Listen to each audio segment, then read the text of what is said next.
Why do mass shooters There's a qualitative talk about difference. Sam Cedar being so inspirational to them? Why did Gavin Long... Why is Emma Vigeland inspiring mass shooters? Damn. Why did Gavin Long... Why are you okay with porn being shown to children? Look, if you want to What? I'm sorry, that last one threw me off. What? Can we skip to where all the fighting happens? Because this is a almost 2.5 hour podcast. This is where I see most people skip to, so we're gonna skip to this area. The reality is I don't like, you know, you've been perfectly nice to me here. I don't really care about you personally. I care when you say things that are harmful and wrong.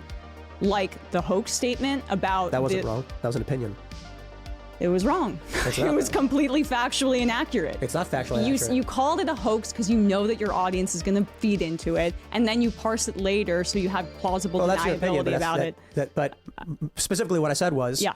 And we talk about it in depth. I think the issue is just you don't watch the show. To be fair, I don't watch Majority Report. But if like I'm not gonna come out here and be like, you said this one time, this one thing. I've not watched the show, so I don't know exactly what you're talking about. But I said, yeah, the idea that you would take a tragic circumstance like this and then create a political story, put it out to the super PACs to try and change laws, that's a hoax. Yeah. Well, okay. Yeah. How about the fact that you called the grooming event shooter in the neo-Nazi Texas shooter who watched your program, you called that a false flag? Uh-oh. Uh-oh. Uh-oh. Uh-oh. Okay, so for those of you who do not know the context of this, there was a neo-Nazi mass shooter who on one of his social media accounts, I believe it was one with a Russian like social media company, he posted screenshots of a Tim Pool show. You could even see like when in the Tim Pool video he had watched up to. That's what she's referencing. And once people went like scurrying through this, you know, neo-Nazi mass shooters social media pages, they inevitably found Tim Pool's show screenshotted. And so people know that either he was sent a Tim Pool video and he watched it and he screenshotted it for some reason, or he is a constant viewer of Tim Pool and he screenshotted it himself, or he saved a screenshot for somebody else, but I don't know why he would do that. And so a lot of people have asked the question of like, why would somebody like this be watching the Tim Pool program? And that's what I think she's getting at. Do I think you can hold Tim Pool directly responsible to this mass shooter? No. It is possible that somebody could have watched your program, took nothing from it, and went out and did something. There's not really much I think you can take from something like this without making a lot of assumptions. But it is something that at the time, Tim Pool was like, and this is the one thing that I think does kind of rub me the wrong way. Now, somebody can correct me if I'm misjudging this, but at the time, due to the fact that this mass shooter, you know, had a Russian social media account or a social media account on a Russian social media network and was a very strange guy, Tim Pool started giving kind of like some credence to the idea that, this all seems like it's a little too fishy to be true, without any evidence to back it up. Now, maybe I'm misremembering it. Maybe if somebody has a video where we can go back and look at what Tim Pool said at the time, that'd probably be very helpful. I would appreciate that. But anyway, that's the bare bones background to this. I have screenshots of the Dylan Burns stream on my computer. Yeah, I'm covering my bases in case one of you guys would do some crazy ass stuff. You guys are like, man, I really hate the Russians, and then who knows what you're gonna do. Because you don't even know anything about that story. I do. It was four clips of the episode, and you can see in the images he wasn't even subscribed to the channel. Yeah, but he watched your show. No, he didn't. He watched one guy. Yeah, have you ever went to those time codes? He was highlighting specific, and I won't name the guest from the guest. But like, he did watch your show. Like this is. But he still took a screenshot of Tim Pool's show, and presumably he would have to watch his show in order to get the screenshots. Now, maybe it's possible he literally was told, get a screenshot of this here, went and got a screenshot, or went and looked at one single clip, and is not a watcher of the rest of Tim Pool's content, but we don't know that. So you're saying he watched an episode? Smear. Sure, but do you understand why? On. And he posted about who was that one guy who watched Majority Report and then commented on what Sam did? Why do you think no, this was a neo-Nazi. Why do you think your content appeals to neo-Nazis? Are you kidding me right now? No, I'm just wondering why you think that. Have you Okay, ever... I'm gonna do something I don't normally do, but that was an egregious over the line statement where I don't know if you are intentionally trying to just generate clips that are nonsensical or you're just really that stupid. Oh man. The idea that because a Nazi watched your show appeals to Nazis is like, look, if you want to have a real conversation, we have a real conversation. I mean, isn't that like the definition of appeals to? But like, look, okay, to be fair to Tim, okay, even though that does sound like the exact definition of appeals to, somebody could be watching Tim Pool's show, and I mean, I find it hard to believe that this was the case with this guy unless we could find some evidence of it. It could be that they hate watch. I have a lot of, like, for example, pro-Russian hate watchers, right? Some even like Russian, like, fascist hate watchers. That doesn't mean that I appeal to them in the sense that my views and beliefs appeal to them. I appeal to them only as an outlet for their anger, which I guess is a possibility. There could be some people in your audience that are just crazy. That's always also a possibility. But the definition of appeals to is, yes, they like and enjoy and watch your content. I don't know. Do we even know how much of a fan this guy was of Tim Pool? As far as we know, all we have is just the screenshots on that Russian social media page. If you want to come up here and do exactly what the majority, you want to do what the majority report does, and exactly why Sam isn't welcome on my and many other shows, feel free to do it. And I'm willing to have you on here. Did you know that, like, I don't know about you specifically, but this is exactly why people don't like your show. Okay. I think people like our show. Yeah, maybe ask why some of these higher profile personalities and networks won't have Sam on anymore. And he can cry. Afraid of him. Oh, they're afraid of him. How about it's because you just claimed that my show appeals to Nazis? Which it clearly doesn't. Show. Because this show is predominantly like moderate libertarian leaning types. No, you say that, and that you say that because you're trying to draw a line and make the really far right people that watch your show feel like their positions are a little bit more close to the mainstream than they actually are. Okay, let's say for so you called it a false flag. This has really gotten under his skin. You can tell he did not take kindly to being told his show appeals to Nazis. And then when you were proven wrong the next day, you said you thought it was funny. Called what a false flag? You called the claims that the neo-Nazi shooter watched your show a false flag. I don't know if I said that. That sounds awfully specific. I don't have the exact quote in front of me, Tim. But so you don't know what I said? Where did you hear that? Yes, I do. I listened to you. Did you say something like, it sounds like, I said, it sounds like a psyop to have this profile appear one day after the shooting where it's got like a bunch of screenshots on it or something? Sure. It really does. Can we go back and look? Because if his thing is like, wow, this looks like a psyop, I don't know if this is true, guys.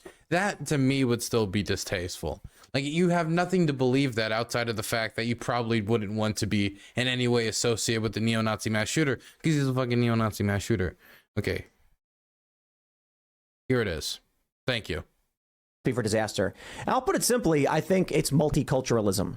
And not the idea that people of all different types are holding hands on the rainbow. It's that you have different communities stacked on top of each other and next to each other with wildly different views, and they don't like each other.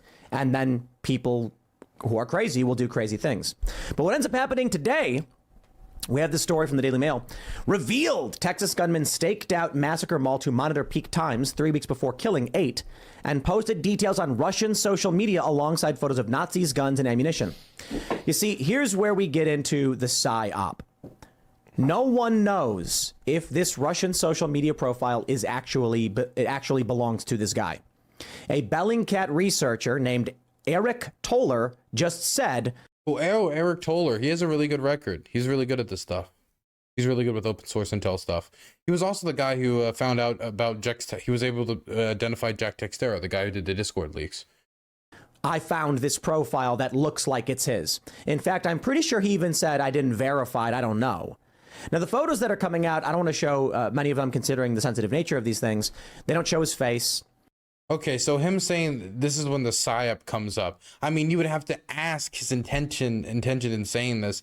It could be that he was just kind of joking. It doesn't really sound like a joke, but he's giving a lot of credence to the idea that this social media page was made as a psychological operation. You would have to get clarification, though. it's kind of hard to say, but like exactly his intention was stating this, but this should be a follow-up. He did suggest that it could have been a psyop. I think at the very least he suggested that with really no evidence. Sound to me like someone told you to say things and you don't know what you're referencing. I'm not shocked that that is the only way that you're going to try to react to this. to react to what? Like, okay, no, this is fairly obvious. So I'm willing to bet Sam was like, hey, ask him about this and say these exact things. No, I came up with, come up with original thoughts. Come on. It is my original thought. So, No, really? Wait, really? She's being puppeteered by Sam. She's just Sam's proxy. She's just Sam's proxy. She's okay. So she's Ukraine. Tim Pool is Russia, and Sam Cedar is the United States. No, okay, sorry. Let's continue. It's some guy posts a screenshot of one episode of a show he's not subscribed to, and you think that's an attack vector for something political, but it's a personal snipe that has no bearing on any of the arguments we've made the entire show. I disagree. Yes. You disagree with what? With what? Elaborate. I disagree that it has no bearing on what you've said throughout your entire show. Like what? What did I say? This was what, come on. the claim that you made. Let's hear it. I believe that your program appeals to a right-wing audience, and there's a reason that the neo-Nazi shooter watched your program. And how do you know he watched the program? Because he posted about it. What did he post? Tim. What did he post? He posted parts of an interview that you did. No, he didn't. You're wrong. He had 4 screenshots on his phone from you the don't same even know what episode. you're talking about, and all you can do is laugh and say, no, it's because you get some guy. specific to. I mean, it is true that like we can only assume, because if somebody had like, let's say somebody went into some baseball field, shot some people, and they had 4 screenshots of my show, we couldn't really say anything about it. We couldn't get to any conclusions about it, right? We couldn't take anything from that. But also his immediate type of like, this could be a psychological operation. His dismissiveness of it, I think almost like an attempt to distance, also does not look very good. Oh man, I feel like such a centrist. Some guy posted one thing one time, and that's the only argument you have. Did you go to the time codes that were in that episode? Because I did. I ran this down, and one of them was a clip of Elijah Schaffer. And like weirdly, for this like neo-Nazi Hispanic shooter, it's Elijah saying that we shouldn't be emphasizing race specifically. No, he's a neo-Nazi Hispanic shooter. Right, but Tim called it a false flag and then corrected himself the next day and then said he thought it was funny after a mass shooting. I think that someone told you to say this, and you don't actually know what you're talking about. I think that it's not shocking that you think that based on my gender. Okay, you're not saying anything anymore. But like I screen grab because I do YouTube clips, so I will screen grab a time code so I know where to go later. So like when I saw that, I knew, or I had a feeling, because obviously he's dead. So, or was he captured or was he killed? Hello, I just kept spamming the start streaming button until it came back on, and it came back on. Ukraine internet. I'm okay. You're not saying anything anymore. But like I screen grab because I do YouTube clips, so I will screen grab a time code so I know where to go later. So like when I saw that, I knew, or I had a feeling, because obviously he's dead. So, or was he captured or was he killed? I think he was killed. Yeah, so he's dead, so he can't tell us. But like I think people screenshot, because this is why I do it, and you can find them in my phone, moments in things so that they can go back and reference that clip. And I ran down both of those time codes. Neither one. I get it, but look, man, this is the majority report. It is a nasty smear. Like you're doing it on purpose, and it's not a political statement. It's not a political argument. You're like, he watched an episode of her show. I'm sorry, of his show. Like that's there was that one guy who posted Sam Cedar a whole bunch. Remember the guy who killed all those people at the bar in Ohio? I don't remember that case specifically. Why did that guy watch Sam Cedar so much? Why do you guys appeal to mass shooters? Why do mass shooters talk about Sam Cedar being so inspirational to them? Why did Gavin Long? Why is Emma Vigeland inspiring mass shooters? Damn. Why did Gavin Long? Why are you okay with porn being shown to children? Look, if you want to, I'm sorry, that last one threw me off. What was that last part? Can I also say I don't think Emma even looks particularly good here. Can I be for real with you? Tier 1 subscriptions. I think nobody looks good here. At the exact same moment. and reconnected at the moment you stream came back on. I think everybody looks bad. I think everybody looks bad in this debate. I'll explain in a moment. Flemmy, thank you for gifting 5 tier 1 subs to Leon Sable, Vivian Wolf. I hope Viv's doing well. Jay Zander, Mr. and Cleaver120. Thank you. Okay, thank you for the 5 gifted tier 1 subs. Flemmy, longtime supporter of the channel. Anybody else, if they want to support the channel, they can go to DylanBurns.tv, DYLANBURNS.tv, go to the website, donate, sub, give none of the money to Jeff Bezos, give none of the money to the execs at YouTube, give all the money to freelance journalists. But the reason I don't think either of them are doing well here is it feels like Tim Pool is like appeal is something that's easy for any other content creator, or really I think anyone to understand. He took 4 screenshots of my show on a YouTube channel and posted it somewhere on a Russian social media page. How can we now say based off of that my show appeals to neo-Nazi shooters? I do think that is a reasonable request. I do think that's a reasonable objection from Tim Pool. But also, on the other hand, I don't know where this last second curveball from Tim Pool is gonna go from here. But Tim Pool also does not seem to be taking this point being brought up very well. It seems like they're more kind of like lambasting her instead of just allowing her to respond, giving her more breathing room to make her point. I want to play a game of nonsense statements for political brownie points. Feel free to do so, but I'll say it again. Tim, I didn't mean to upset you. This is exactly because if Tim Pool would have been like, look, if I could find somebody who committed a horrible crime or did some terrible thing, they watch your show, they had screenshots of it, or we knew that they watched your show, would you hold yourself to the same standard? And just like, if she didn't have a response, letting the pin drop, letting her not give a response instead of just going from Tim Pool to Sean, just kind of like, bulldozing her kind of in a way. Why Sam is not welcome on my show, but it's not something that I just one day was like, you know what, no, it's because I had serious conversations with networks and other high profile individuals, and I love. Can you name the high profile individuals? Don't be nice to Tim. Like, I understand the appeal of don't be nice to Tim if you don't like Tim Pool, but also you're on his program trying to appeal to his audience, right? But then again, they have their own media machine. They can take clips from this, and they did take clips from this and publish it. So I guess that's not as much of an interest to them. That's their business. But I absolutely love how the response is, they're scared of Sam. It's like, no, they despise him. He's a bad faith actor who does exactly what you just did. We're having a conversation about scientific research, data, my position on what I like about DeSantis, and then you go, your show's for neo-Nazis. It's like, okay, dude, are you stupid? I'm just stating facts. Have you ever? Okay, this is like lowbrow. This is why you guys have 170 Dave Rubin videos. Do you think the average person cares about Dave Rubin? No, but you guys get clicks by doing it. Hey, how about you guys run a video about how Tim Pool got into an argument with a pro-lifer about how he's in favor of pro-choice policy? You didn't run that, did you? Because you guys are grifters. This is what you do. I can invite you on for a real conversation, and what do? See, now this is the interesting part, is now that Tim's been miffed, now that Tim's been pissed off, she's just kind of leaning back, allowing him to like just go off and off and off, not really giving any pushback, which I guess is bad in a certain sense. But now he's like going into, you guys are grifters because you didn't cover this story, and now he's he's adding a bunch of other stuff that can be much easier objected to. It'd be much easier for Emma to object to than was his initial point. And so honestly, he's giving her more fresh, clean targets. I don't know why he's doing that. I think it's just because he's upset, and he's not thinking clearly. Dickie Brooks, thank you so much for the tier 1 sub. I appreciate it. Shows for neo-Nazis. This is why you guys don't get invited places, because you're not having real conversations. I don't really care about getting invited places. Yeah, right. So go live in your grifter echo chamber where you guys can play songs with bad audio and then say, whoopsie. I'm sorry, that audio thing really upset you. Wait, have you ever covered what upsets me is the longer he does it, the worse it looks. When I talk about Ron DeSantis making fake things but she should be still countering though. The more, if she's just completely like laissez-faire about it, like he's just going to be able to establish his narrative, and she gives like no counterpoints, and it's just like, wow, look how cool she is. She's so laissez-faire about it.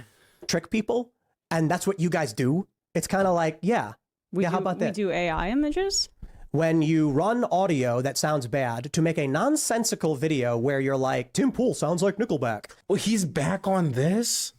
Oh, so that's why he's really angry. That's why he's giving such an impassioned response, because his personal art, the song he made, it got like critiqued or criticized, or I guess ran through a song alteration program or something, according to Tim Pool, ran through something to make it sound worse. It's all the way back to that from the start of the show. So that's the real thing that's miffing him. It has nothing to do with the music thing's pissing him off more than the neo-Nazi thing. It's like what you're doing is just trying to generate rage drama. It is internet blood sports level garbage. It doesn't answer any questions about the questions of pro-life and pro-choice, progressive tax policy. It doesn't answer questions about how we're going to protect or we're going to help kids. All it does is... By the way, like, I've watched the Majority Report. They talk about all these issues on their program. See, now he's just like, he could have stayed on the point, had a much stronger, I think, narrative, a much stronger point to make. But now he's just like branching out as much as possible because Emma's giving no pushback. Now, all Emma would need to do here is just give any pushback, because there's a million things she could put back upon. Like, hey, look, we covered this here, we covered this here, we covered this here. It's just the only thing that you see is the Dave Rubin videos, because that's the only thing that would probably interest you, or that's the only time you hear about us. We talk about all these issues all these other days. She could, but I don't know. I mean, I feel like she's kind of resided herself in the conversation. Drum up support from your base so they can hoot and holler and give you clicks. Then you complain, we can't get any advertisers. Maybe it's because you make lowbrow drama garbage. No, I mean, the first hour of our program is the one that's free. For neo-Nazis, you mean? The one where that mass shooter watched Majority Report? Is that what you're talking about? Dude, he needs to stop. He needs to let her talk. I understand, like, be aggressive, get her, like, she said, neo-Nazis like your program, you need to be aggressive. But if you're too aggressive, it just looks like you're kind of bitchy, if I'm being blunt about it. The first hour of our program will usually have Social Security and Medicare I can't remember that like kind of discussions, or we'll essentially talk to an expert on, say, policy in Latin America, that kind of thing. The stuff that's behind the paywall and then gets clipped is stuff where we respond to right-wingers. We want to get into the... He got really mad when I said that he got kicked off of Bob's Burgers. Oh no, that's funny. That you know, he was joking, right? He was being sarcastic. I didn't watch the clip. I just know that. Yeah, he was hilarious. He first of all, the creator is one of his best friends. Sam's like, I don't know. Sam came to me and said he was upset that they kicked him up. They were removing his role from the show.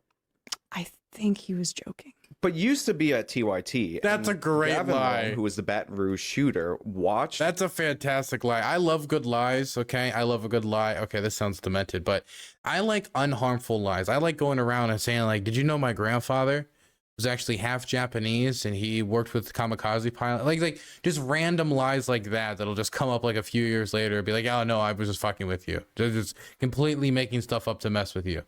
Right? So I love stuff like that. That stuff like that is fantastic. And in messaging somebody saying like, oh, I got kicked off the show. Why? I don't know, man. Sexual harassment. Anyway, you have a nice day. That sounds like a good lie. That's a good lie. Reposted and did reactions to Young Turks videos. Almost as good as the George Santos Jewish lie. Oh, sir, you said you were Jewish on the campaign trail. No. I said I was Jew-ish. You don't understand. A lot of them were straight misinformation. There was one in particular where they were going after a cop who slammed a woman, which, by the way, the cop acted inappropriately, but they wildly speculated that it was a black woman. It turned out to be a white woman. And there was a call in the video of like, what do you do if you see a pregnant black woman being assaulted by a cop? Gavin Long said he's going to step up. You can watch these videos; they're available online. And he shot 4 cops. Yeah, I mean, that wasn't my comment. I didn't say. No, hold on. I didn't say it was your commentary, but you're saying screenshots on this guy's phone. Big problem. I got to bring it up right. This is their strongest argument. They should stay on this. Don't go into the grifter territory, or that you guys don't cover all the real issues. Because once you get into that area, like, I really think if Emma wanted to, she could push on that super hard. Yeah, they should be staying on the main point here. Here, but have you ever covered at all what inspired Gavin Long? Because he killed 4 police officers. Yeah, I mean, I don't. That wasn't my coverage, so I don't know. I was based in New York. What about the guy in Dallas? Remember him? That was a different shooter. Sam, No, I know. I'm sorry. Right. I really didn't mean to trigger you. I'm sorry. No, I'm just curious where your standards are. Like, have you gone Look at after this. the host on the Young Turks for that one? Clip farming. Is that what you're doing? I don't know what you mean. Okay, your demeanor changes before the show to all of a sudden. Dog, you know what? She actually might be clip farming, but it's impossible to tell. Dude, he needs to just stay on the point. He just needs to stay on the point. He just needs to stay on the point and just let the silence fill the room. Because if he just lets the silence fill the room, then everybody will clearly show that she doesn't have a response. But right now, it seems like she's mostly just kind of like resided herself because Tim Pool has frantically just started pushing back on every angle. How dare you say that about the Nazis? Also, your show is for grifters and you don't talk about real issues, and throwing it over to Sean, and then Sean goes back into it. Like, let the silence fill the room. The people really don't respect the power of silence in debates and conversations. Like now you're going, what do you mean? I'm so sorry I triggered you. Oh, geez. Well, I mean, I get it. You guys are going to make clips. You guys are lowbrow grifter drama garbage. I'm trying to You want to talk about the merits of policy? Tone, so maybe that it calms you down a little bit. You want to talk about policy, or do you want to just insult people? I would love to talk about policy. So continue, Sean. Yeah. So if screenshots, which are of clips that weren't even him speaking, is Tim Pool inspiring the shooter, then how come you've like never done this commentary at a place you used to work at of direct inspiration? Like he saw a clip, cuts to himself saying, "I'm going to step up because I'm the real one." I've never heard of this. So that's interesting that you never heard of that. Well, so it happened. Why do you think it is that your former program appealed to mass shooters so much? I cover right-wingers, and I know that right-wing terrorism in this country dwarfs any kind of left-wing terrorism by like a 9-to-1 figure. What does that do I with might be underestimating. Because I cover the real threat in this country, which is right-wing terrorism. Sure, so I'll ask again, I guess. Like, why do you think it is this mass shooter was inspired by your former program? I would have to look into it to make a smarter Do you feel comment bad that he was inspired directly and admitted he was? Sure. I mean, it's not. Do you take responsibility? It wasn't even my program. I worked there, but yeah. So you were providing material support. Wow. I don't know if she was there at the time. To be fair to you, I don't think I was. But I will say, it is interesting because. Then why'd they bring it up? Then why'd they even bring it up? What was the point? Well, just stay on the main point. They're going off on all these like different branches and like dialogue trees, trying to find like. Trying to stack 20 dunks on top of each other, but Tim Pool can barely manage the one. Just stick on the one dunk. Stick on the one, okay? Don't be LeBron James. Just get it in the hoop. Because the Young Turks did cover this shooting, and even though, again, reacted specifically to Young Turks videos covering the cops very poorly, propaganda inspired him to commit this violence, in my opinion. If you want to talk about the Young Turks, you should talk to them. I would love to at some point in my life, but. So he does this, but the Young Turks coverage of it called him just a sovereign citizen. So this would be categorized as that right-wing terrorism, even though he was inspired by a left-wing news organization, specifically left-wing figures. I'll do a semi-segue, and I'll talk about, what irks me is like the Burisma scandal, for instance. Any kind of reasonable assessment over the story pre-Hunter Biden, anything, is pretty shocking. But it's not something you see in any of these quote-unquote left-wing media sources for like no reason. I think the best example is it is. Hey, I did a story about it. I did a 30-minute video breaking down the Hunter Biden scandal stuff. But that was during my last trip to Ukraine. It's been a while since then. Maybe I should do another video, an update on Hunter Biden. Hunter Biden, why he should be our presidential nominee. So omitted from the narrative that when we had Hunter Avalon on the show, he didn't even believe that Joe Biden admitted to engaging in the quid pro quo. And so I played the video for him. So what's troublesome is. What are you talking about? He's talking about the fire the prosecutor clip from Joe Biden specifically. Right. But I'm not surprised you're not familiar with it, right? It doesn't exist in the left's echo chamber. Well, it's funny. You call it the leftist echo chamber. I mean, Does he mean like the Ukrainian prosecutor? Is that what he's talking about? I would like to see the proof of the quid pro quo, because this is what I imagine what they mean. What I think they mean is that there's a clip that Joe Biden basically says, I go to Ukraine and I say, you get all this prosecutor nonsense sorted out, or, malarkey, Slim Jim, pizza pie, yeehaw. And they say, you know what? We're going to remove the prosecutor. We would still like American aid. We would still like American financing. And then the very corrupt prosecutor that all of Europe and the United States wanted removed forever, and most Ukrainian civil activists wanted removed, was removed. And that has been used to try to prove quid pro quo, even though it certainly does not prove quid pro quo. It doesn't really prove anything. Are you in favor of the war in Ukraine? What does that mean? I'll rephrase.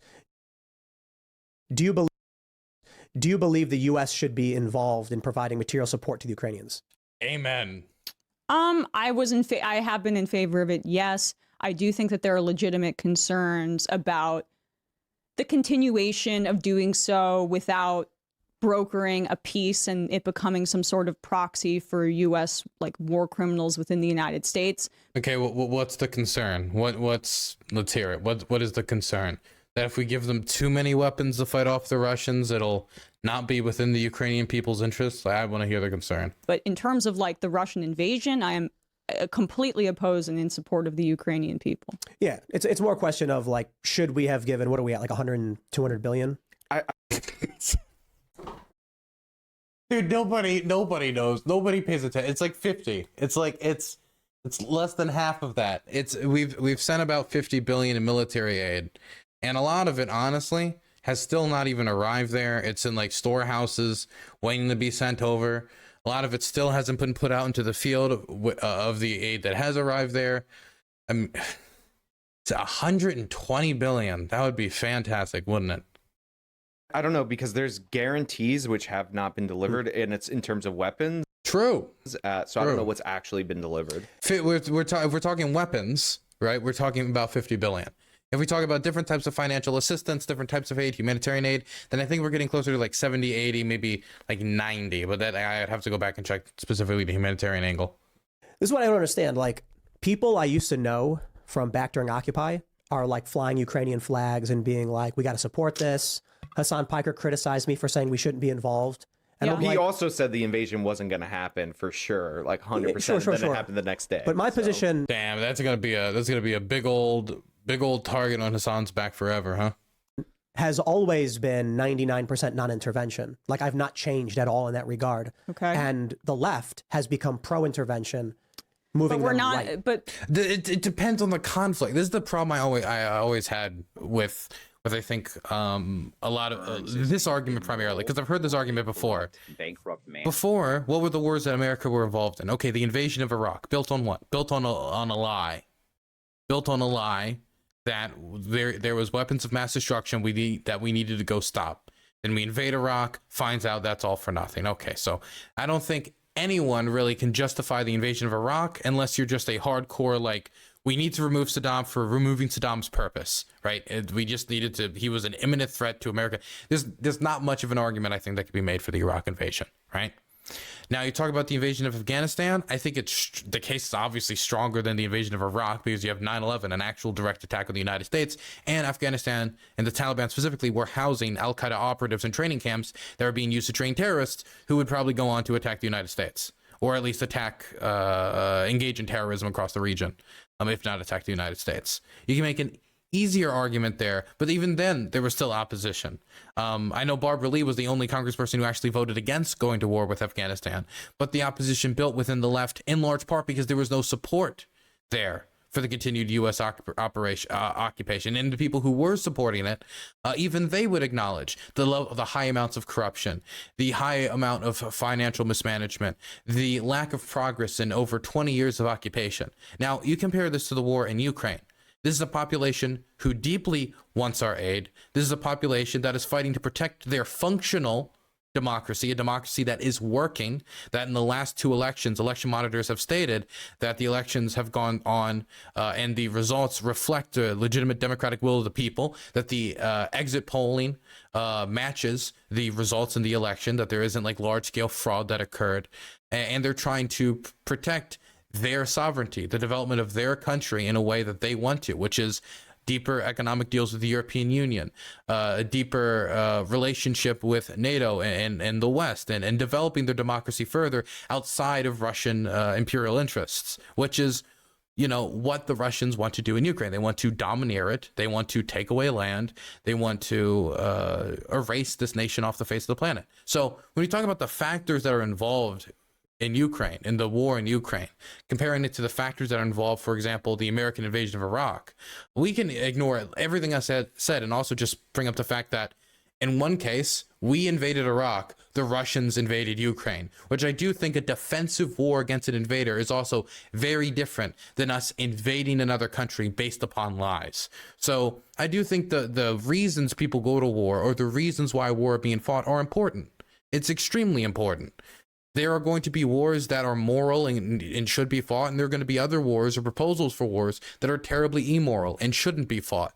Unless Tim Pool's position is we should never be involved in overseas affairs at any point ever, no matter what the morality of it was, no matter what the interests are at stake, no matter what agreements we've made in the past, then whatever. But we made a defensive agreement, or at least we signed an agreement with the Ukrainians stating that we would help protect their sovereignty after they gave up their nuclear stockpiles, something that we did after the collapse of the Soviet Union in a move of goodwill, in a moment of trust. They gave up their nuclear arsenals, which could have dissuaded a future invasion. There's a bunch of reasons why they gave up their nuclear arsenals. There were logistical reasons they did it as well. But we signed this agreement saying we would respect their territorial sovereignty. The Russians also signed the agreement. They both say, us and the Russians say, that we would protect their territorial sovereignty if their territorial sovereignty was stomped upon. It then happens in 2014, and Obama, while he did place sanctions, did nothing to assist them militarily. And that was the path that the Obama administration took.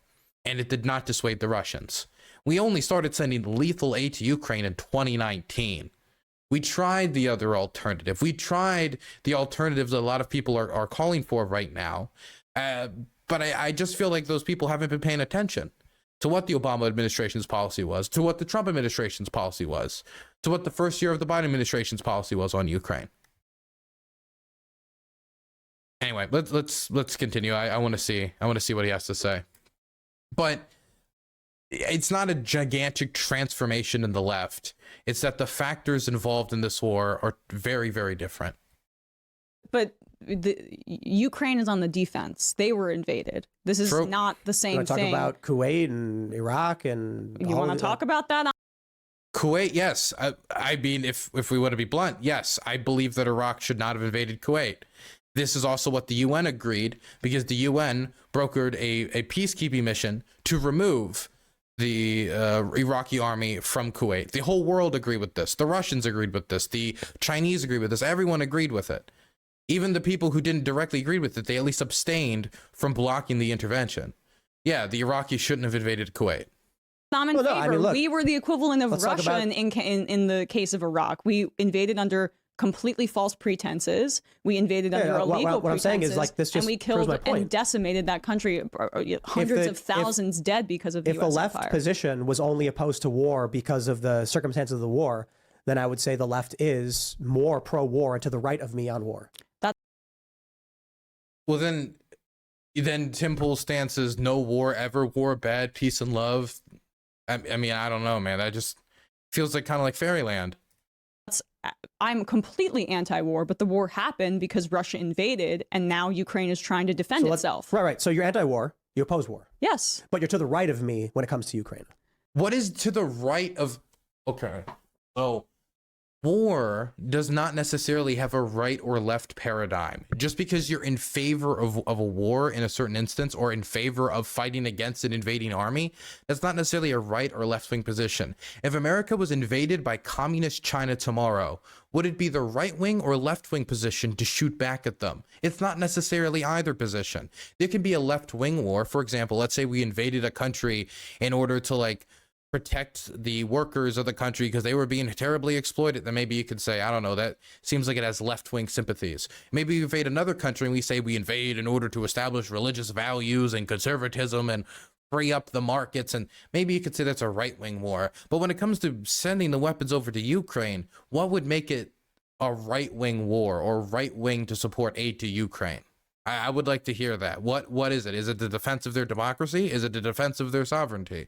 Is it us standing up and saying we are going to respect the Budapest Memorandum, an agreement we signed, in an age where American reliability, or at least the image of American reliability when it comes to our word, has already been degraded? Should we degrade it further? How is this a right-wing, left-wing paradigm? It just feels like we're trying to, like, fit it into the culture war so it could just be another token to move around. This token with tens of thousands of people dying as a result of this war every day. Well, not every tens of thousands died every day, but tens of thousands of people dying as a result of the war. People dying every day. It's not just like another part of the culture war. I don't think so. Do you believe that the U.S. should be supplying and aiding the Ukrainians? Yes. I do believe so, because they're defending themselves. Who gets that money? The military. But well, I mean, it depends. If we're talking about like the old Vietnam era vehicles we're sending over, I don't think really anyone gets the money. If we're talking about like sending over new weapons or signing new contracts with, for example, Lockheed Martin, so they can produce weapons that are sent over, or we send our stockpiles and they replenish those stockpiles, then it's going to be, private military companies. A lot of them are going to be private military companies. But just because private military companies are the ones profiting does not mean that it still isn't a moral thing to send over aid to Ukraine. There are a lot of, like, for example, I think a lot of companies like Exxon and a lot of oil and gas companies are probably very immoral. But if there was a thing I could do in order to pay them to improve the living standards of Americans and to make it so the environmental situation is better, or do something to pay them in a way that benefits the American people, or do something that would be necessary for America's development, depending on the situation, as long as it doesn't have an extremely drastic negative environmental impact, I wouldn't be against that. So unless somebody could argue to me that the money that we're giving to the military industrial complex and sending the weapons over to Ukraine is going to have such a detrimental effect that it's going to end up hurting the Ukrainians or the world more in the long run because we specifically give them the money, then it just seems like it's a position born out of spite, not out of actually what's going to be the resulting end scenario for the Ukrainian people and their freedom. It just feels like spite-based politics. You can acknowledge that the military-industrial complex is set up wrong, or it's a system that needs systematic reform, or even being broken down and built up from the base again. But it's the system we have currently, and we shouldn't just say, okay, we don't have a system because we have the military-industrial complex. We don't have a public weapons manufacturer to send these weapons over. We're just going to abandon Ukraine. We have the tools that we have. If I have a somewhat faulty screwdriver or a faulty hammer and I have to get the job done, I'm going to make do. And that's what we need to do. We need to make do. But they're defending themselves. Northrop Grumman, Lockheed Martin. Totally. Yeah, I'm opposed to all of that. I mean, look, if you're to the right of me on that if you issue. believe that Russia should be able to invade Ukraine and take territory without recourse, then I mean that's pro-imperialism. That's not, and that's still pro-war. No, yes, it is. A lot of people, around the world, do a lot of bad things. I don't think the U.S. should be an empire going and funding wars all over the world. We're not funding wars. We're funding the defense. I mean, like, and there's something that you can be said where if the argument is that it is funding the war in order to fund your own defense, there needs to be a moral distinction between funding or investing in your own defense and funding and investing in the invasion and conquering of other nation states. Nobody in the room would seriously, especially when you have Sean in there, would say that somebody investing in their own defense, say a firearm for their own home, is the same as somebody, invading and trying to rob somebody's home, or somebody shooting at the robber is the same as somebody robbing. Should we draw a certain line? I have already conceded that strings should be attached and we should be involved in peace negotiations. But I would love to hear the specifics about the peace negotiations, by the way, because I think a lot of times people just say kind of like peace negotiations. So it's like, I don't know, like, well, when I like, oh, we need to favor peace negotiations. Okay, what should be the agreements that are being signed out? What should be the proposals? Because in my view, we're not going to be seeing peace negotiations anytime soon, because the position of the Russians and the positions of the Ukrainians have yet to adjust to a point where it would be beneficial for the Ukrainian people to negotiate and accept a peace deal. Because the Russians right now have a very maximalist position of, you need to give us Kherson, Donetsk, Luhansk, Zaporozhye, and Crimea. You need to secede these places, as well as go through your own demilitarization, so it would be easier for us to invade you in the future. That last part, so it'd be easier for us to invade you in the future, isn't explicitly stated, but I do think it's kind of implicitly stated, since it would greatly, greatly benefit them if they were to invade them again.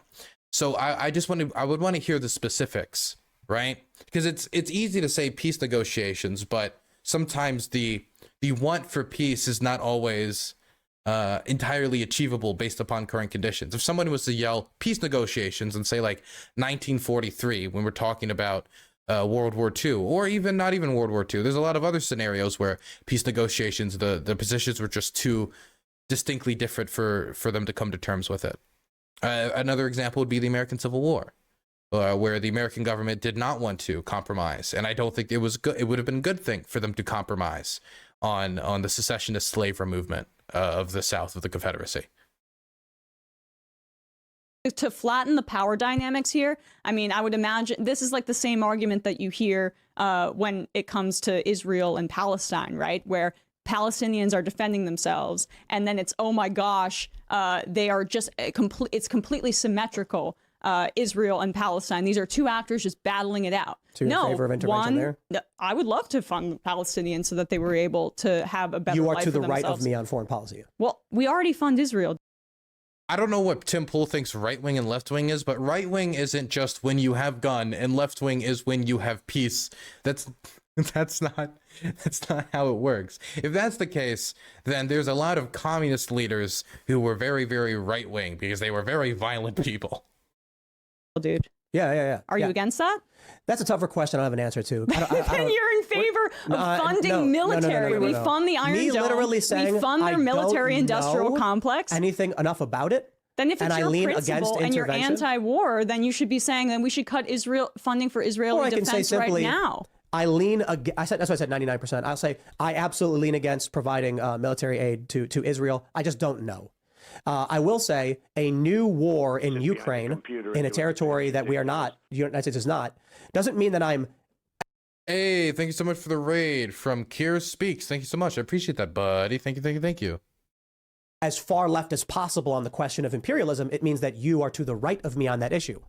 Yeah. Like your position would provide funding for massive multinational military industrial complex corporations. I mean, I think that's. By the way, okay, then let me ask Tim Pool. Does he believe that we should have a standing military? Does he believe that we should have tanks, or like we should, be funding like, ammunition for our soldiers? Yes? You want to fund the military industrial complex, right?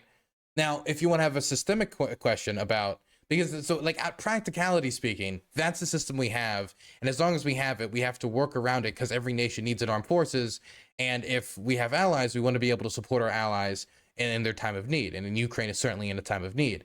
Now, there's a separate question to be had about, is the way that we produce weapons and is the way that we manufacture tanks, planes, is this a moral system? Is this a sustainable system? And is this a cost-effective system? Should we be having a audit of the federal budget? And I would say, absolutely, we should be having an audit of the federal budget, an audit of the Pentagon specifically. But this is a separate conversation, in my opinion. Unless he thinks giving any money to the system is self-defeating, which if that was the case, we would need to hear him say, we shouldn't be funding ammunition for our soldiers in our current system until we completely get rid of it. We change it and replace it with nationalized weapons production. I would like to hear his proposal. The fact that we do have those contracts is messed up. I think the United States. I think the United States should be more primarily. You want to nationalize the defense industry? You want to go for that? I'm down. I don't know about nationalizing that. See, that's my point. Like, okay, so if you don't want a private military companies doing this, do you want to nationalize it? Because that is not even something I would necessarily be against. I think it's such a priority, weapons production, that having nationalized weapons production or nationalized research production for stuff like that, or like nationalized weapons research. We already give tons of government funds anyway to these private companies to do it. It's not something that I'm inherently against. But then when he's asked about this alternative model, if he doesn't like how the private military industrial complex works, it's like, well, no, I didn't say that. So like, what is this alternative model? Ours, it makes it permanent. Well, there's always going to be a weapons industry, and there's always going to be, it should be severely cut into. But the United States, by the way, made a promise in 1993 to Ukraine that we would defend them if they denuclearized. That's true. So that is part of what we're doing in this instance. That's true too. And I think that's an interesting question about upholding our obligations that I don't disagree with. It would be very difficult for us. Granted, the issue is I think I'm like a little kid. I'm like 7 years old when something like that happens. And now in my name, we engage in this conflict and war. I think it's fair to say that while I can understand that treaty exists, as a now adult who is paying tax into this, I have the right to object to past agreements that weren't made by me. That being said. Okay, but then if that's the case, would we all also have to be like, if Ukraine decided, and part of the reason why one of the original things that I saw people say from the Russian side of what caused this war was that Ukraine was re-pursuing nuclear weapons. Now, this was nonsense. It all came from a statement that Zelensky made where he's like, well, if people aren't going to respect the Budapest Memorandum, why should we respect the Budapest Memorandum? In reference to the fact that Ukraine gave up its nuclear arsenal, but people don't respect its territorial integrity. That wasn't an announcement that they were going to restart the nuclear weapons program. But if the rest of the world isn't going to respect the Budapest Memorandum where they gave up the nuclear arsenal, how could we morally argue against them rearming with nuclear weapons? Watsaku has donated $10. Chris Speaks. The Twitch post streamer would love to have a talk with you about Polish politics when you have the time. Lot of terrible politics going on and he'd like to raise awareness. Okay, sure. I mean, just email me at DylanBurnsTV@gmail.com. Be willing to have a conversation with just about anyone. I'm not a super big expert on Polish politics. I mean, I've been to Poland, so I feel like I know maybe more than the average Yankoid. But I'm not a super duper expert on Polish politics, even though I have been on Polish political television to just talk about the issue of demining. So anyway, yeah, I'd be perfectly willing to talk with you. Just DylanBurnsTV@gmail.com. God, I forgot my point that I was making. What was Tim saying? War. I think it's fair to say that while I can understand that treaty exists. Oh, okay. So basically what I'm saying is, couldn't we then make the argument of, if you're going to tap out of that, then Ukraine should re-pursue nuclear weapons? I mean, Ukraine should be basically viewing it almost like how North Korea views it. Not in the same exact way, but look, we've got an aggressive, gigantic, militarily powerful nation on our border. We need nuclear weapons to defend ourselves, to stop them from conquering us and wiping us off the face of the planet.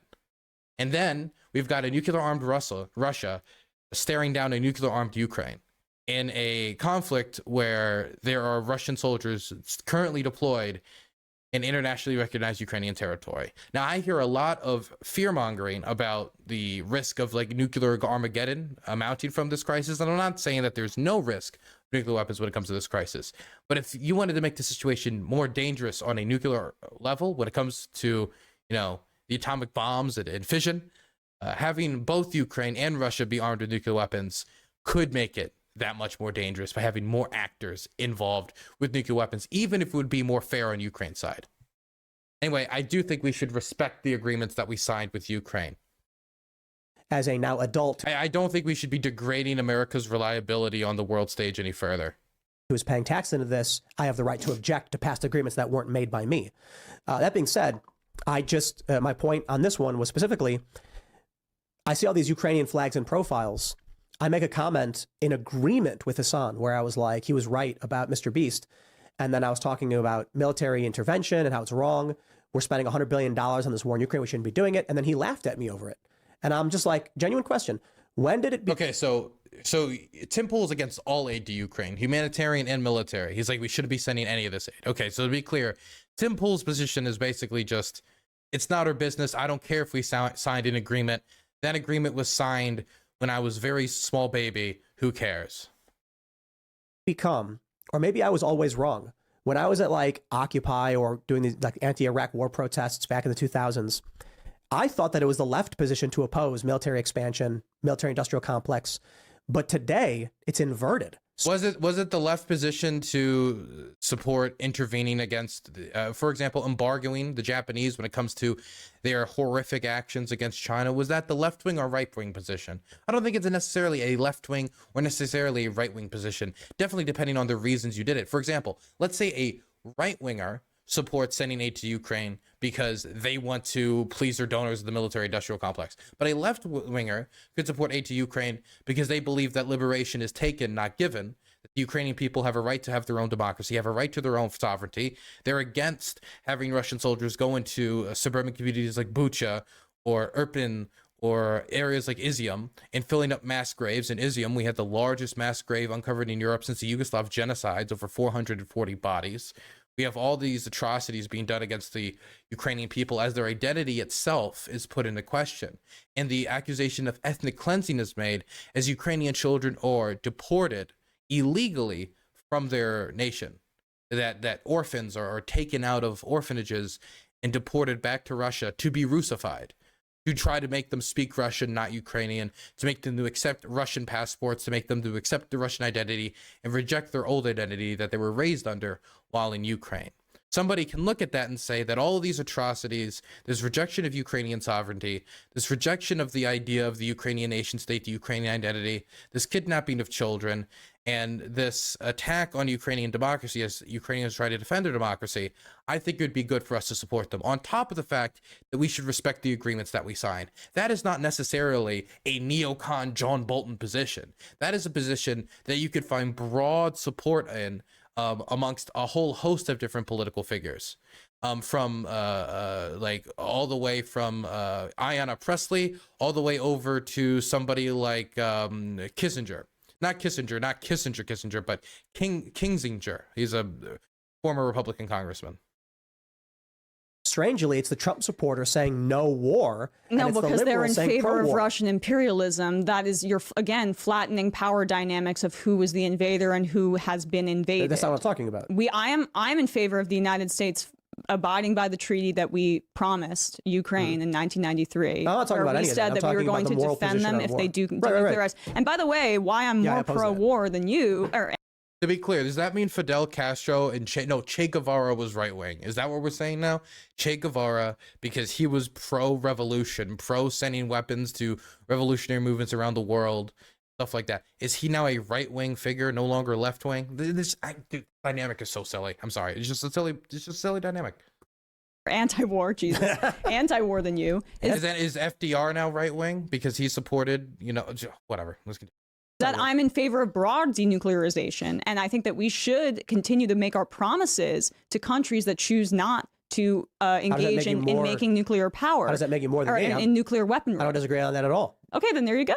But I'm in favor of committing and making our and because they denuclearized and said that we're not going to create nuclear weaponry, I am in favor of keeping our promise on that front so that we are able to incentivize and keep our promises that we are going to back you up if you choose not to make nuclear weaponry. Maybe it's not a left or right thing. Maybe it's more of just like a libertarian thing. I mean, libertarian versus authoritarian. I guess that's a libertarian versus It's authoritarian. It's authoritarian to send weapons to the democratic country that's being invaded by authoritarian neighbor that's denying its very existence, engaging in extrajudicial killings, the mass deportation and kidnapping of their children that many international law scholars are saying could make a case for ethnic cleansing as they deny their ethnic identity. Oh, I don't know. That's just authoritarian, Dylan. Them weapons. Get out of here, man. Then it was just as authoritarian to support the United Kingdom as they were fighting the Nazis with Lend-Lease. I mean, what? Because we were sending weapons? Is it authoritarian? Then it's a question of the tax system, isn't it? Then we go back to taxes because taxation is authoritarian. That what this boils down to? Just we're back to questions about whether like the government should tax for national defense or weapons spending. I think it's that first of all, anti-war is a dumb position. I'm sorry. It's everybody's like anti-wars they don't like, but obviously like I can composite a scenario where you would support like an intervention. Like if you gave me time to like that's think why I say about 99%, right? because nothing's absolute. Like if you were to tell me that Vladimir Putin he's live streaming himself about to launch a nuclear weapon at Washington D.C., I'd be like, okay, we got to do something about that. But there's something to what she's saying, where the Ukraine after the fall of the Soviet Union had the third largest nuclear weapon stockpile. That's right. And in exchange for giving it up, there were security guarantees. Now, if you're worried about nuclear proliferation in other countries that might lead to a nuclear... Ryan's actually on point here. This is 100% true. Nuclear war, protecting or making sure that they can maintain their territorial integrity, just as an example to other countries that might want to denuclearize in the future, is a worthwhile stake. And I think I understand that position. Like, it makes perfect sense in my opinion. I understand it. I don't care though, right? So it's kind of like Tim Pool beanie brilliance, man. Tim Pool beanie brilliance. Like if some dude cut a deal with, like, someone in my family cut a deal with someone else, and then 30 years later they walk up and say, you know, your dad told me that if I ever had this problem, you were going to take care of me. I'd be like, I'm not my dad. I'm sorry. But it benefits everyone, including Tim Pool, including everyone, for there not to be large-scale nuclear proliferation between states that all hate each other. Could you imagine if we had like 20 India-Pakistan conflicts across the whole world, with everybody sent the message, just get nukes, get nukes, get nukes, then nobody can touch you, nobody can touch you. Get nukes, and then you can win wars, bomb, kill, and nobody can do anything to you. Because that's the message that could be sent if we allowed the Russians to get away with it, is that you can go invade other countries, fail on every level, threaten to blow up the world, and the world will be like, okay, even if you're losing the war, we still have to submit and just give you what you want and reward that behavior. That's a message you don't want to send. But on the other end, if a nation state gives up its nuclear arsenal, which is a good thing, by the way, because the less nukes in the world, less opportunities for something to go wrong, less amount of nuclear armed states in the world, less amount less chances for conflict between two states to spiral out of control into a nuclear armed conflict. Not even talking about like the risk of nuclear terrorism and information being stolen and weapons being stolen.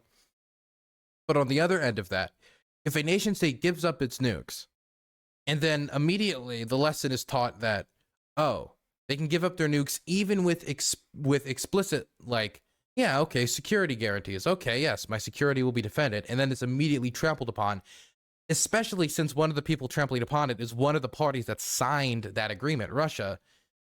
Then this is just going to send the message that nothing can defend you except the risk of atomic annihilation on a global scale. And that is a scary message to send on the world stage. And you don't want nation states to take that message to heart. And so I think that we should show that if you're going to give up your nuclear arsenal for territory security guarantees, so you're not ethnically cleansed or possibly ethnically cleansed, it depends on what international law scholar you're talking to, how much evidence you're considering here.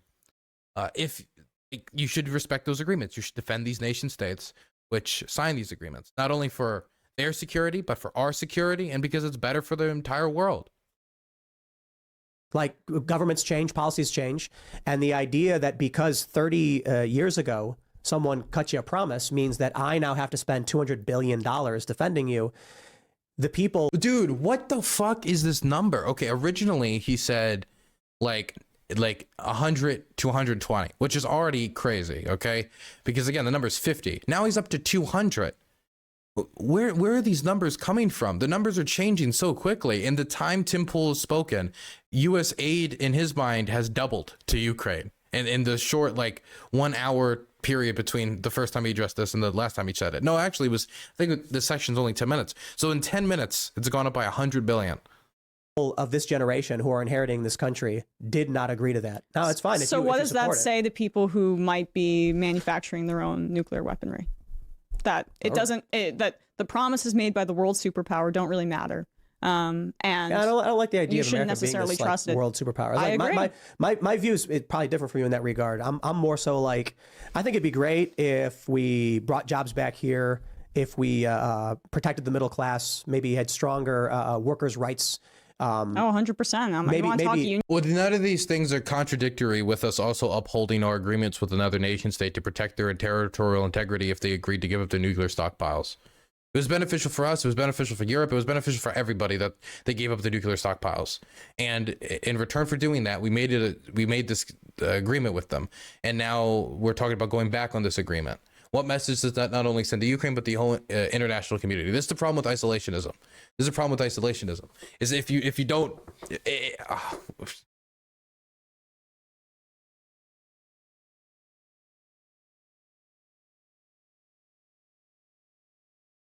Mike, there we go. My mic's been fixed now. My mic's been having a lot of trouble. I forgot what I was going to say. Anyway, let's continue.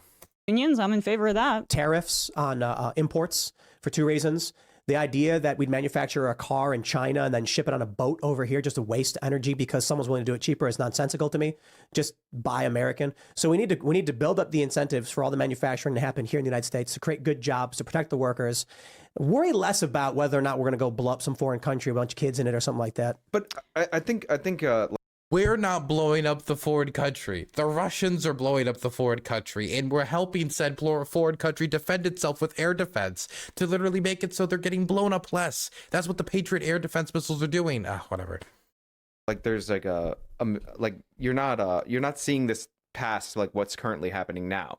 Because I get it, right? And I was a big Ron Paul guy, and he didn't like the idea that one generation could promise the sons of a future generation. Right. That's exactly right. I understand that position, but if we don't want Saudi Arabia to nuclearize, we don't want Iran to nuclearize, and we're like, hey, like, you know, like, we got you, like, don't nuclearize. We're going to try to, like, you know, be the 800-pound gorilla in the room so that you don't have problems. And then they look and say, well, you made that promise to Ukraine, and then 30 years later, they're invaded by Russia and completely Why are we making those promises? Because that's the nature of a treaty. No, you know, the idea that because it's beneficial for us in the global community for there to be less nations with gigantic nuclear stockpiles.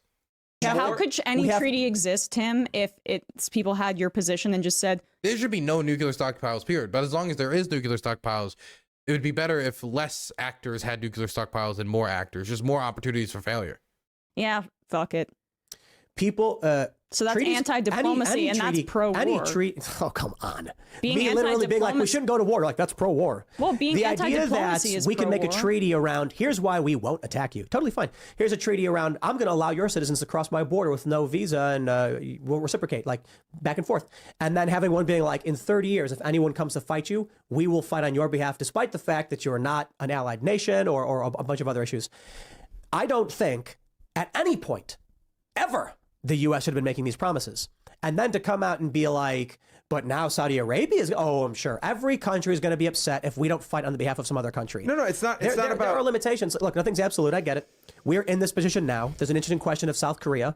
People ask me, what if China invaded? And I'm like, well, we got a lot of troops there right now. So I understand the circumstances of today. But the issue is. Okay, so he's not a nice. I can't tell his position. For one, we could have put a no-fly zone over Ukraine before the invasion started. That would have stopped Russia in its tracks. They couldn't.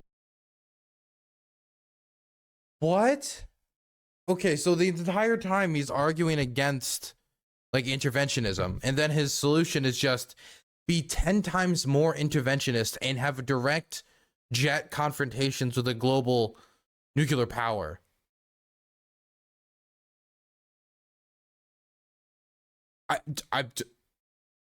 Does he not see? So he doesn't want us to be bombing the other countries, but he does want us to have planes in the sky. I don't know. I don't know what his take is. I don't know what his position is. A no-fly zone is a de facto declaration of war once the plane gets shot down, once the United States... And that means Russia would have to have shot down, would have had to attack us. I mean, either way, that the no-fly zone and us getting more directly involved in that way would be catastrophic, potentially. War between two nuclear powers. Agreed. Fair point. I think... Okay, so he did not think that through. But he threw that out there so confidently, too. That's the thing about the internet. And I'm not just saying this to pick on Tim Pool. This is the truth about all internet commentators. Just say it as confidently as possible and hope nobody notices. My position is more so just, this is a Russian border dispute over the Donbass region. The U.S. Okay, now we're getting to the real talking points. Okay. It's an invasion, Tim.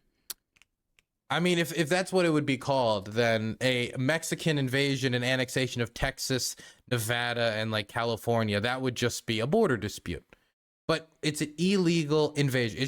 We're trying to like use neutral language to try to remove the brutality of the invasion, trying to remove the brutality of illegally mass deporting Ukrainian children and kidnapping them. Which is illegal under international law, the denial of the Ukrainians' identity, the extrajudicial mass killings, the mass graves that have been uncovered, the torture that has been uncovered, the sexual violence and the use of rape as a weapon of war. I mean, there is so much that's happening here to try to just sterilize it to, it's just a border dispute. It's not that simple. Because then we could just say, okay, well, it's just a border dispute for one country like to invade another country and completely annex it. But that's if that's what we're boiling it down to, and we're trying to make the language as neutral as possible. We're just removing all the elements and descriptors that can properly express to people what exactly is happening here. Someone think, it's a border dispute, so there's like a few border clashes or whatever. They disagree if this checkpoint's Ukraine or if this checkpoint's Russia. But Russia has invaded the entirety of Ukraine in an attempt to overthrow its government and install its own government. And now that it's failed, it's resorted to annexing large swaths of territory and forcing Russian passports on the population. If you want to try to like dumb that down to just a border dispute, I think that's unbelievably reductive from Tim Pool. Honestly, a little dishonest. Sure. I'm talking about the specifics of why they're doing it, right? They've invaded Ukraine because they want the land bridge into Crimea. Why do they want the land bridge into? And that's not right. I mean, even that's reductive. I mean, that's one of the reasons they invaded, but that's the problem with Tim Pool is in his foreign policy analysis. I've noticed it time and time again. He has very one-dimensional view of a lot of like foreign policy conflicts, very like surface level, like red article headline type view. I've found that to be the case, not only with Tim Pool, but with a lot of people who are more libertarian minded. That's not always the case. I know some people who are not like that, but it's often the case with libertarian minded people. To Crimea, because Western forces were courting Ukraine. Ukraine was being courted to the Russian Trade Federation and to the European Union. Ukrainians wanted to join the European Union. It would be a massive boost to their economy, and they get access to the Schengen zone. It's wonderful. Russia didn't like that. So Russia tried to intervene. Yanukovych was ousted, fled the country. Russia then immediately got their troops outside of Sevastopol and said, we're claiming this, our warm water port in the Black Sea. And then we started to see the bubbling up of the Eastern conflict. Some people call it a civil war.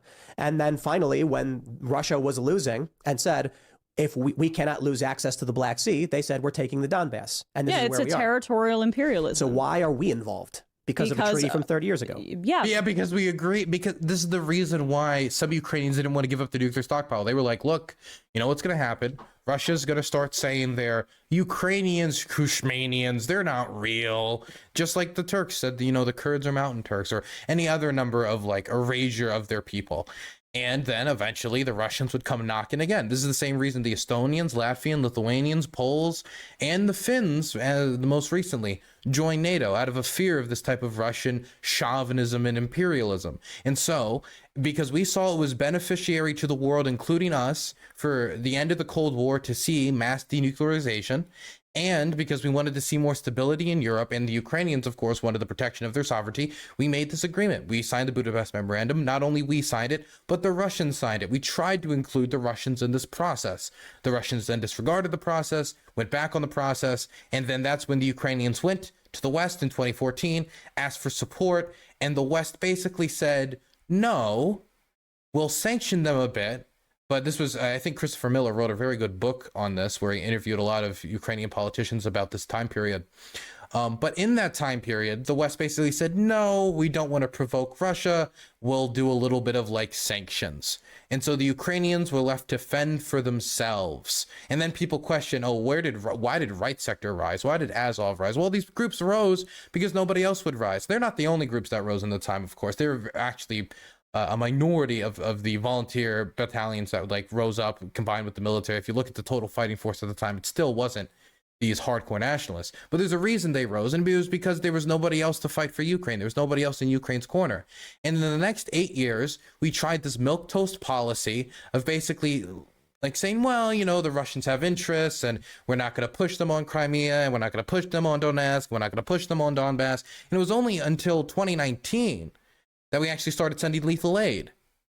I mean, we have been more than compromising on Russia's position in Ukraine, on what the Russians want in Ukraine, and doing everything in our power not to provoke them when it comes to specifically Ukraine since 2014, since the Crimean annexation. There has been no steps forward on Ukrainian NATO membership, but the Russians wanted more. They pushed it even further, and if anything, the 2014 to 2022, which would have largely probably been the Tim Pool policy on Ukraine, failed to dissuade them from invasion. And now we're where we're at today. Because we made a promise I think we should not have made. And so you think that they should not have gotten rid of their nuclear stockpile? You think they should, because that was what the treaty was based on? Oh, we could have offered them something else. What? But that's what they would. A lot of things. The only thing they would accept, why would they accept anything else? The nuclear stockpile is the #1 guarantor of your sovereignty. You have nukes, nobody's invading you, nobody's conquering you because you have nukes. It's one of the most, it's like an ultimate guarantor. And so if they're going to give it up, and they had other incentives to give it up because it was extremely expensive to have it, they're going to want security guarantees. What else could they give it up for? Money? You think you're just going to buy away their security? That's the reason why they would keep them, is to protect themselves from Russian aggression, because Russia historically expands westward until they hit a stronger power. Like, and this is because the geographical limitations to how Russia can develop have been we have a Peter Zeihan fan in the room. The same for hundreds of years. Like, so Russia always goes that direction. That's why Poland immediately, in the first opportunity, joins NATO, because Poland was called the Bloodlands in World War II because they had the unfortunate situation where two strong powers were attacking. Wasn't there also a treaty that NATO wouldn't expand? No, this is false. That was never an agreement. This is a misinterpretation that is all. Damn, man, Sean's on it right now. That's crazy. I agree. I disagree with Sean on like 90% of things too. I'm surprised on this position. Often inflated, and Gorbachev has clarified this specifically. It's after the Berlin Wall fell, which the Soviet Union was still around. They said that they would not move their military forces within Berlin 1 inch eastward, right? This did not apply to Poland or any of these other countries because they were a part of the Soviet Union. And again, Gorbachev himself, who would have been the person in charge, has made this clear. So this is like weird propaganda that gets put out by. What do you think happens if we let Russia take Ukraine?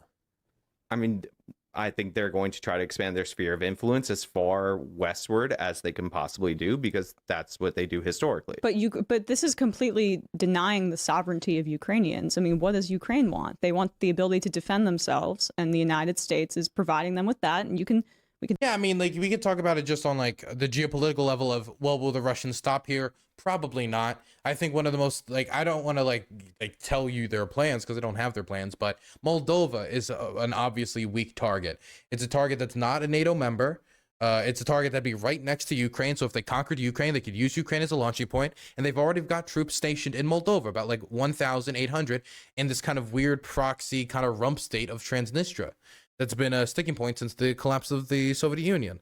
So you can put that aside. You can also just talk about the humanitarian level of all the civilians that are getting slaughtered by the Russians and what permanent Russian occupation would mean for the erasure of the Ukrainian identity, for the destruction of the Ukrainian language, for the kidnapping of Ukrainian children, for the war crimes that are going on, for the denial of democracy in Ukraine, and when it comes to America's standing in the world. And if we're a reliable ally, not only because we signed this agreement, but now we've pretty clearly aligned ourselves with Ukraine. And if we were to completely abandon them now, it would be seen as also a stab in the back. We can talk if we want to follow our treaties and give them the ability to defend themselves against imperialism. Man, imperialism is war. I think also the point I was making earlier is not that Saudi Arabia cares about Ukraine, but like when you're negotiating with somebody, right? Like, you know, past behavior is the best predictor of future outcome. So when we're trying to negotiate denuclearization with any other country, and our example of what happened to somebody who agreed to give up their nuclear stockpile is Ukraine, which is currently now part of Russia, like they're not going to want to negotiate with us. So it leads to potential problems down the line. Not to mention, historically, when conflict breaks out on the European continent, a lot of Americans eventually go over there and die in order to set things right. And I don't want a third world war. I think this is what makes the Third World War. I mean, could agree or disagree on that. I mean, like, okay, when I say how, I mean, we can all like draw up like a scenario where a Russian jet goes off course and hits something, but I just want to hear Tim Pool list out how it would happen. Like, Russia one day gets really angry and so it decides to do War Plan G and try to take Berlin. Like, I would actually want to hear Tim Pool spell this out. Russia could have taken the Donbass region, and we would have been like, "Wow, that was bad, that was horrible," and it would have been like Crimea. Crimea got taken. The basic, what Tim Pool's saying is we could have just had the Ukrainians roll over and get slaughtered and just take it, and then it wouldn't be an issue for us. Which, I mean, a pretty selfish worldview, but you also can't expect the Ukrainians to behave like that.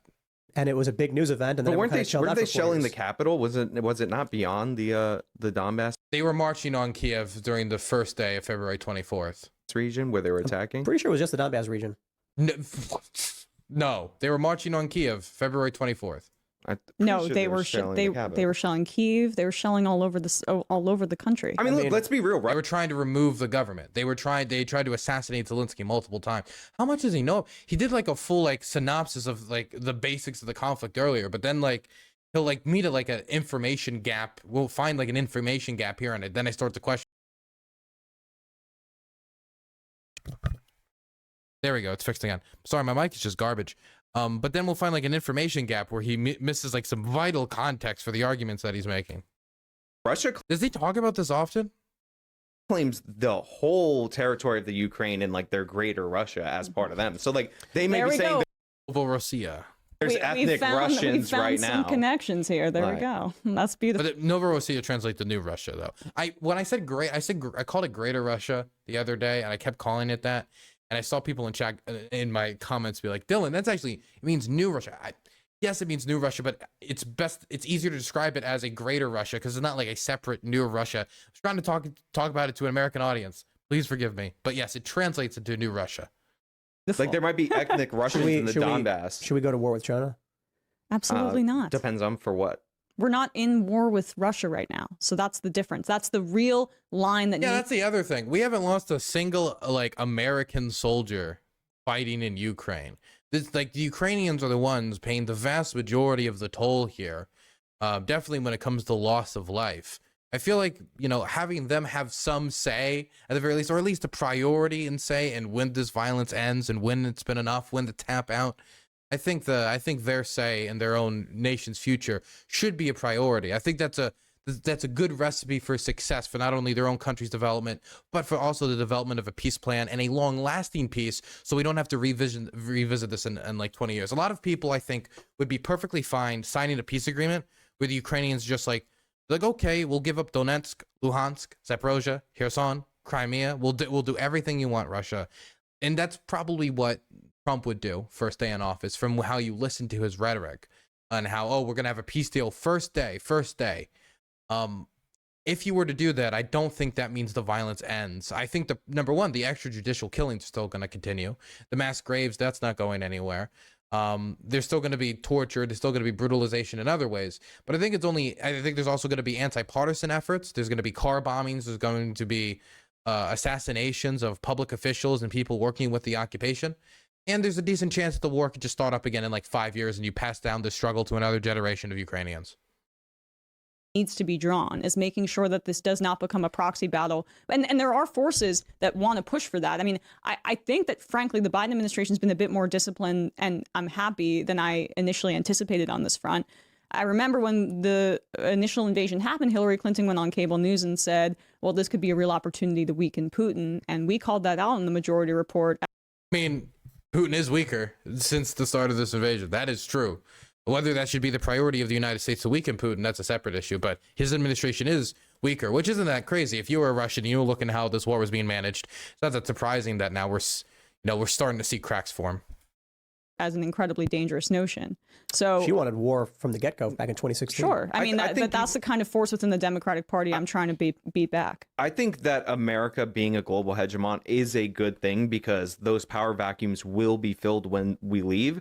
I want to not go to war, but I want countries to feel like we would go to war, because I like deterrence as a policy. So, like, I hear it. It's tough because it's not working. And that's why I'm at the... my view is... But this is the problem. We didn't do deterrence in Ukraine. We didn't do anything close to deterrence. Has anybody listened to like what Obama was saying in 2014 after the sanctions were put in place? I remember he did this one interview when he was talking about Ukraine. He was like, if Russia invades all of Ukraine, and that very much might happen, he was talking about what we're seeing today happening in 2014 after the annexation of Crimea, it would be very difficult for Russia and America to get back on productive terms and discussion. What?